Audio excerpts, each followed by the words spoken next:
दोस्तों, हम इंसान लॉजिकल नहीं बल्कि साइकोलॉजिकल होते हैं। हम सभी का यही मानना होता है कि आज हम जो कुछ भी कर रहे हैं, जो कुछ भी अपनी लाइफ को लेकर डिसीजन ले रहे हैं, वो सब कुछ बिल्कुल सही है। लेकिन फिर कुछ साल गुजर जाने के बाद जब हम पीछे मुड़कर देखते हैं, तब हम यही सोचते हैं कि यार काश हमने उस वक्त कुछ अलग डिसीजन ले लिया होता तो आज हमारी लाइफ ज्यादा बेहतर होती, आज हम ज्यादा अमीर होते या फिर आज हम ज्यादा सक्सेसफुल होते। और खासकर जब बात आती है पैसे की, तो हम सभी अपने डिसीजन इमोशनल होकर ही लेते हैं। The psychology of money book के ऑथर मॉर्गन होसल हैं, जिन्होंने बाकी किताबों से हटकर इस बुक को बिल्कुल ही अलग बनाया है। जहां बाकी किताबें अमीर बनने के लिए और पैसा कमाने के लिए स्टॉक मार्केट, इन्वेस्टमेंट और रियल एस्टेट के बारे में सिखाती है, वही the psychology of money book का हर एक चैप्टर एक इंसान का उसके पैसों के प्रति बिहेवियर और एटीट्यूड के बारे में दर्शाता है। क्योंकि ऑथर मॉर्गन होसल का मानना है कि किसी भी इंसान को अमीर और गरीब बनाने में उसका एटीट्यूड और उसका बिहेवियर बहुत मायने रखता है। क्योंकि आपका आपके पैसे के साथ जितना अच्छा रिलेशनशिप होगा, आप उतने ही ज्यादा अमीर बनोगे। इसलिए the psychology of money book हर उस इंसान के लिए है जो पैसों के मनोविज्ञान के बारे में जानना चाहता है, जो जल्दी अमीर बनना चाहता है और अपने थोड़े पैसों से और ज्यादा पैसा बनाना चाहता है। ऑथर कहते हैं कि कई बार बड़े बड़े जीनियस भी अपना सारा पैसा गवा देते हैं और कई बार एक साधारण इंसान भी बिल्कुल जीरो से शुरुआत करके अमीर बन जाता है। The psychology of money book को अच्छे से समझने के लिए सबसे पहले ऑथर द्वारा बताई गई एक कहानी को सुनते हैं, जिससे आपको इस बुक का पूरा सार समझ आ जाएगा कि कैसे हमारा बिहेवियर हमें अमीर और गरीब बनाता है।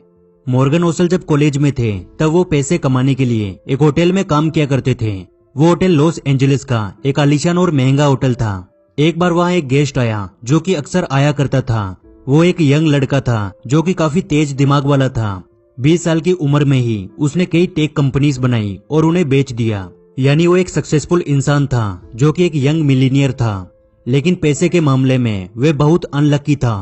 वो लड़का जब भी वहाँ आता तो अपने पैसे की पावर दिखाने के लिए बड़े बड़े दिखावे करता। एक दिन जब वो आया तो उसने होटल के गार्ड को अपने पास बुलाया और उसे $1000 देते हुए बोला कि जाओ इन $1000 के बदले सोने के सिक्के ले आना। वो गार्ड पास के ज्वेलरी शॉप पे गया और $1000 को सोने के सिक्के में बदला लाया। आपको क्या लगता है उस यंग लड़के ने उन सोने के सिक्कों का क्या किया होगा? उसने अपने कुछ दोस्तों को वो सिक्के दिए और सभी ने मिलकर समुद्र में वो सोने के सिक्के ऐसे फेंक दिए जैसे कोई पत्थर फेंकते हैं। और उसके कुछ ही दिनों बाद जब वह लड़का वापस होटल आया तो उस दिन भी वह हमेशा की तरह नशे में था और वो एक लैंप से टकरा गया, जिससे लैंप टूट गया। उसके बाद होटल के मैनेजर ने जाकर उसे बोला कि सर, लैंप की कीमत $500 है। तो उस लड़के ने $5000 अपनी जेब से निकाले और उस मैनेजर के मुंह पे मारते हुए बोला कि दोबारा मुझे अपनी शकल मत दिखाना। ऑथर कहते हैं कि कुछ टाइम बाद पता चला कि वो लड़का दिवालिया हो चुका है। वो अपने कमाए हुए सारे पैसे खो चुका है और अब उल्टा वे कर्ज में है और अब उसके दोस्त भी उसका साथ छोड़कर जा चुके हैं।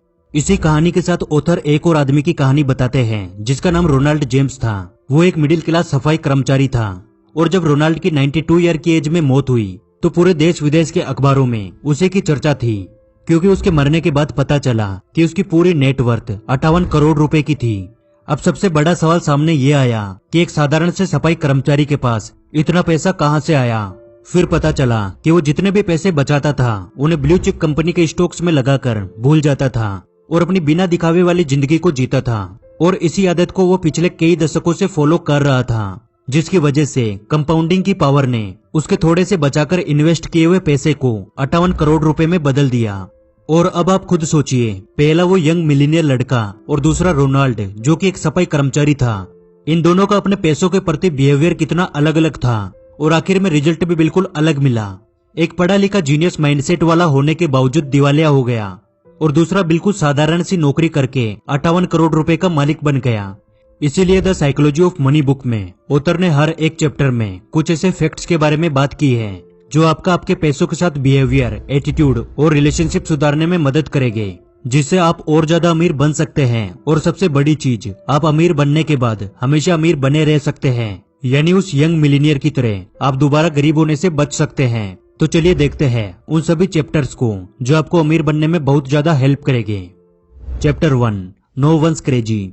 दोस्तों, ऑथर बताते हैं कि एक सर्वे में पता चला कि अमेरिका के लोग मूवीज, वीडियो गेम्स, म्यूजिक और बुक्स इन सभी को मिलाकर जितना पैसा खर्च करते हैं उससे भी कई गुना ज्यादा पैसा लॉटरी के टिकट्स खरीदने में लगा देते हैं। और इससे भी बड़ी बात यह है कि जो लोग लॉटरीज खरीदते हैं वो ना तो मिडिल क्लास लोग हैं और ना ही अमीर लोग हैं, बल्कि वो सबसे गरीब लोग हैं, जिनके लिए इमरजेंसी में 30-35 हजार रुपए इकट्ठा करना भी बहुत बड़ी चुनौती होती है। लेकिन फिर भी वो लोग हर साल 30 से 35 हजार की लॉटरी खरीद लेते हैं। अब उनकी ये हरकत किसी भी आम इंसान को क्रेजीनेस लगेगा कि यार क्या पागलपन है, जिस पैसे को वो अपने बुरे टाइम के लिए सेव करके रख सकते हैं या कहीं इन्वेस्ट कर सकते हैं, वो उसी पैसे को लॉटरी खरीदने में उड़ा देते हैं। लेकिन दोस्तों, ये सब कुछ उस गरीब इंसान की नजर में बिल्कुल सही है, क्योंकि ऑथर बताते हैं कि उन गरीब लोगों का मानना है कि हम लोग जितना पैसा पूरे महीने में कमाते हैं उससे ज्यादा हमारे खर्च हो जाता है, इसलिए सेविंग्स करना हमारे लिए पॉसिबल नहीं है। और लग्जरी कार, बड़ा घर और ज्यादा इनकम, ये सब कुछ केवल हमारे लिए एक सपना है, और हमारे लिए इस सपने को साकार करने के सबसे ज्यादा चांस हमें लॉटरी टिकट्स में ही दिखते हैं कि एक बार जब लॉटरी लग जाएगी तो ये सब कुछ सच हो जाएगा। इसलिए जब हम लॉटरी के महंगे महंगे टिकट्स खरीदते हैं तब हमें ये पागलपन नहीं लगता, क्योंकि हमारी नजर में ये पैसा अपने सपनों को सच में बदलने के लिए दिया हुआ पैसा होता है कि शायद हमारी लॉटरी लग जाएगी और हमारी भी जिंदगी बदल जाएगी। इस बात से ऑथर ये समझाना चाहते हैं कि ज्यादातर लोग अपने पैसों से रिलेटेड सभी डिसीजन इमोशनल होकर ही लेते हैं, और जो एक इंसान डिसीजन लेता है वो दूसरे इंसान की नजर में क्रेजीनेस हो सकता है, लेकिन उसकी नजर में वो डिसीजन बिल्कुल परफेक्ट है। इसलिए ऑथर कहते हैं कि आपकी फाइनेंशियल सक्सेस इस बात पे डिपेंड करती है कि आप अपने पैसे के साथ कैसे बिहेव करते हैं। आप अपने इमोशंस में बहकर डिसीजन लेते हैं या फिर आप पूरी कैलकुलेशन करके उसके बाद डिसीजन लेते हैं। Chapter 2, luck and risk. दोस्तों, क्या आप किस्मत जैसी किसी चीज को मानते हैं? शायद इसका जवाब कुछ लोगों के लिए हाँ और कुछ लोगों के लिए ना भी हो सकता है, लेकिन author the psychology of money book के इस चैप्टर में लक एंड रिस्क को मानते हैं। वो इस चीज को एक्सप्लेन करने के लिए बिल गेट्स की कहानी बताते हैं कि बिल गेट्स आज दुनिया के सबसे अमीर लोगों की लिस्ट में आते हैं। लेकिन अब हम साल 1968 में चलकर देखते हैं, जब बिल गेट्स स्कूल में पढ़ते थे।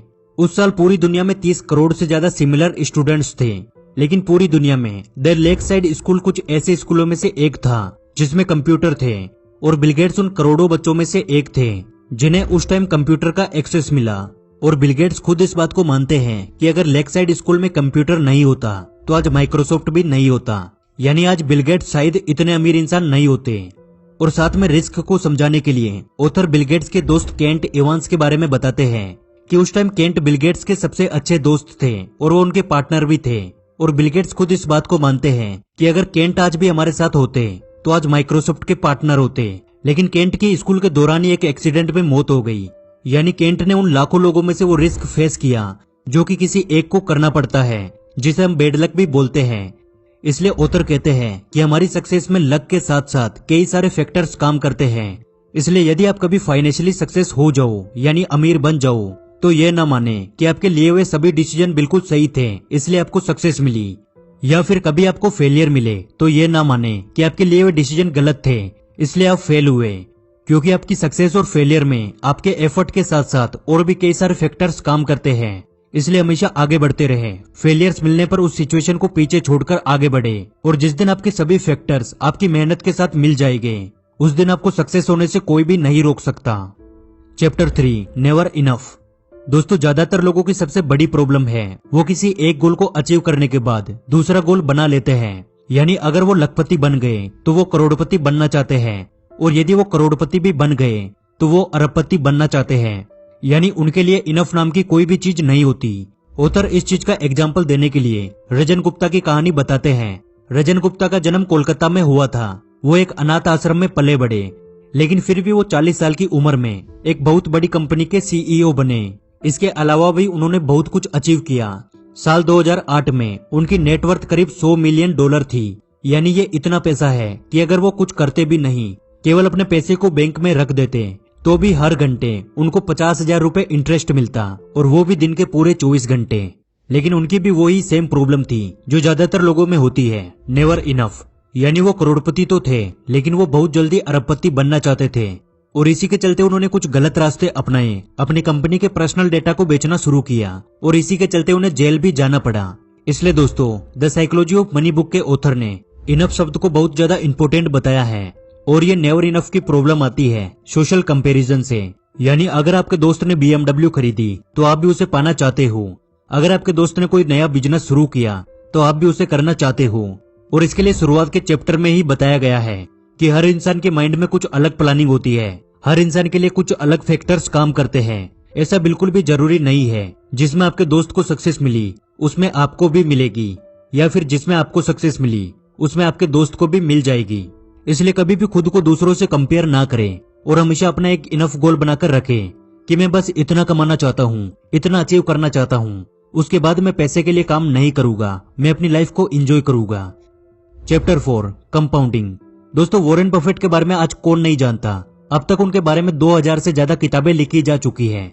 वॉरेन बफेट जब 10 साल के बच्चे थे तब से वो इन्वेस्टमेंट करने लगे और जब वे 75 साल के हुए तब उनकी नेटवर्थ 86.5 बिलियन डॉलर थी।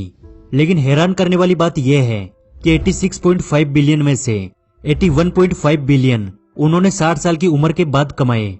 और इससे भी हैरान करने वाली बात यह है कि अगर वो 10 साल की एज की जगह 30 साल की एज में इन्वेस्टमेंट करना शुरू करते तो 75 साल की एज में उनकी पूरी नेटवर्थ केवल 12 मिलियन डॉलर होती। ध्यान से सुनिए, 12 मिलियन डॉलर। और इस बात से आप कंपाउंडिंग की पावर का आइडिया लगा सकते हैं। इसलिए फाइनेंशियल फ्रीडम के लिए the psychology of money book में कंपाउंडिंग की स्किल को सबसे इंपॉर्टेंट बताया गया है कि आपको कंपाउंडिंग की पावर के बारे में नॉलेज होना सबसे जरूरी है। Chapter 5 getting wealthy V S staying wealthy. Author कहते हैं कि अमीर बनना फिर भी आसान है।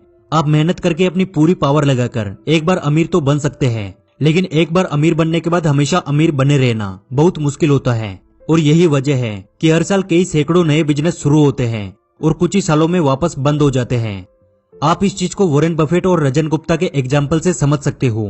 वॉरेन बफेट ने अपने पूरे करियर में बहुत सारे फेलियर्स देखे, लेकिन फिर भी वे बिना पैनिक हुए धीरे धीरे करके अपने पैसे को बढ़ाते गए और एक टाइम बाद कंपाउंडिंग ने अपनी पावर दिखाई और उन्हें बिलियनियर बना दिया।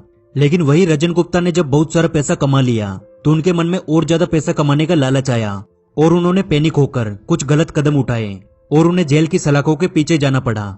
इसलिए यदि आप एक बार अमीर बनने के बाद हमेशा अमीर बने रहना चाहते हैं तो आप कभी भी लालच में आकर गलत काम ना करें। और मैं आपको एडवाइस दूंगा कि आपको लाइफ में एक बार rich dad poor dad book जरूर पढ़नी चाहिए और ऊपर आई बटन में क्लिक करके आप रिच डैड पुअर डैड की पूरी वीडियो देख सकते हो। यह वीडियो आपको एक बार अमीर बनने के बाद दोबारा कभी भी गरीबी की ओर नहीं जाने देगा। तो यार, the psychology of money book के केवल ये 5 चैप्टर थे, अभी भी 15 चैप्टर बाकी है। यदि आप बाकी के सभी चैप्टर भी देखना चाहते हैं तो कमेंट बॉक्स में पार्ट 2 लिख देना। और आज की वीडियो आपको अच्छी लगी तो यार वीडियो को लाइक कर देना। आपके एक लाइक से हमें और वीडियोस बनाने का मोटिवेशन मिलता है। और ऐसे ही हमारे साथ हमेशा जुड़े रहने के लिए आप हमारे चैनल द योगी को सब्सक्राइब कर लीजिए। जल्दी मिलेंगे अगली वीडियो में।